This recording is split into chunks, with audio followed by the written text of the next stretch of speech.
simple to do. Well, it might be a decent place where you can just start doing simple scenarios. That way you get used to this. And now here we are using very simple cases, right? Here we are using very simple cases. Now there could be a case where this class is dependent on some other class. Okay, actually another scenario I wanted to do, but I didn't have time today. Maybe in another session I will do. Is like a Java class can get the input as the XML message. This one, as a Java data content type. Like we are sending this, it is receiving this string data, right? But it can return an XML data in the form of XML. Okay, in order for it to do that, it will have to use that Java in XML beans package. Okay, it will have to use the Java XML beans package. In order, so let's say this notifier class is doing that, right?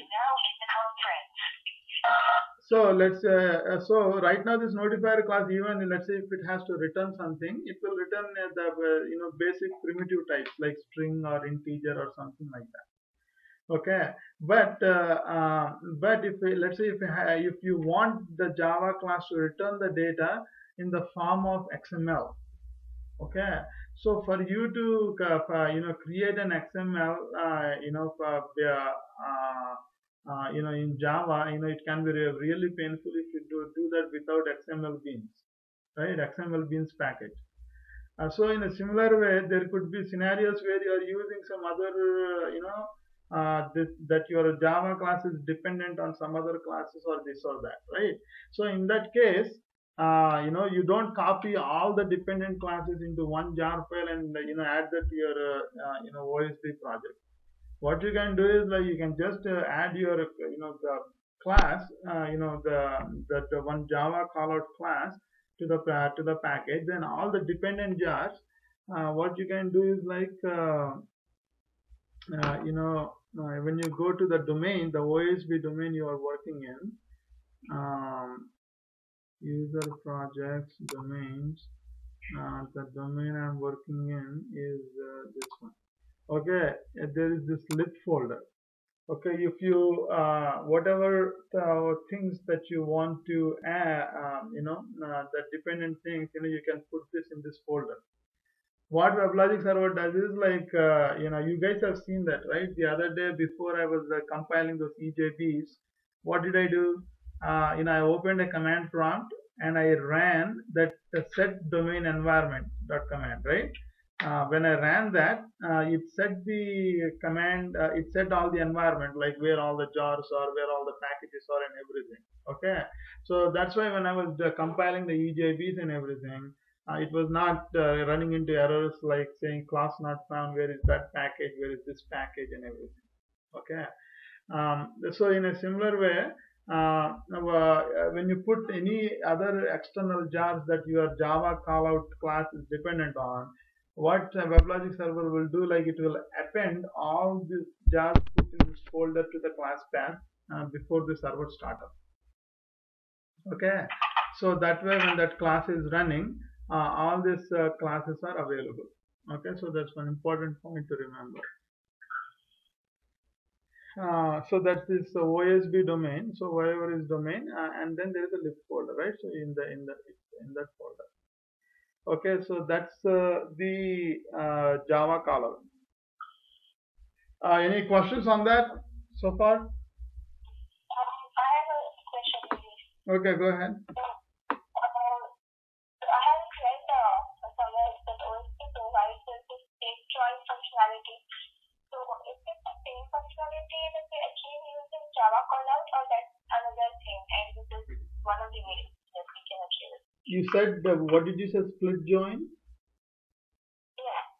Yeah. No, split join is something different. It is for parallel processing. Okay, so let's say. That's totally different, is it? Yeah, it is totally different. Okay.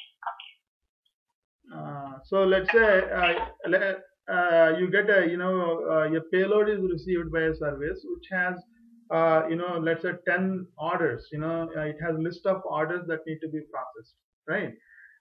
And then let's say instead of placing orders like one by one, what you can do is like you can split that processing of, placing the orders, and then after placing all the orders again, you can join and then continue. Okay, we will look at that scenario later. Okay, but at a high level, that's how you use it.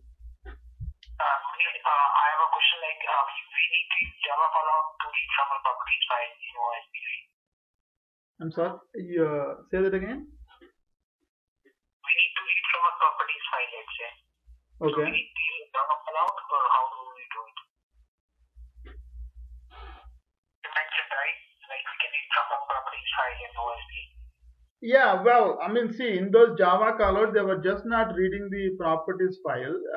Actually, the scenario was like little more complicated, right? What they were, let's say, they were reading the batch size, and they were reading some more configurational information. I don't know exactly what it is, and all that information is again returned back to the service. Okay. Reading the properties file is like one part of it. Um, and then I was also talking about that XML beans, right? Um, did you have any specific question on the properties file? Yeah, just like how do you exactly read a properties file? This was my question. Oh, in Java, reading a properties file is pretty simple. I mean, usually you can easily find code for that. Okay. Java, yeah, I know. Like Java, you can read from a properties file. Somewhere located. So similarly, you do in OSB using Java callout action. Yeah. Okay. So one just question is really, I guess that to read a properties file, is it mandatory to use Java callout, or just OSB that we can use? Am I right? Yeah, sort of, yeah. So is it necessary, or what are the different ways of reading properties file in OSB?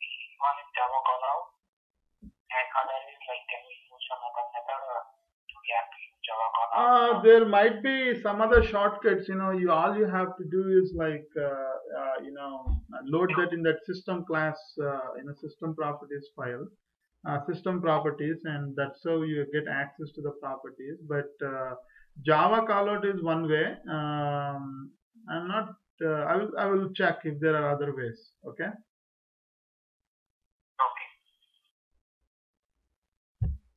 Okay. So does anyone know of any other ways? Kamal?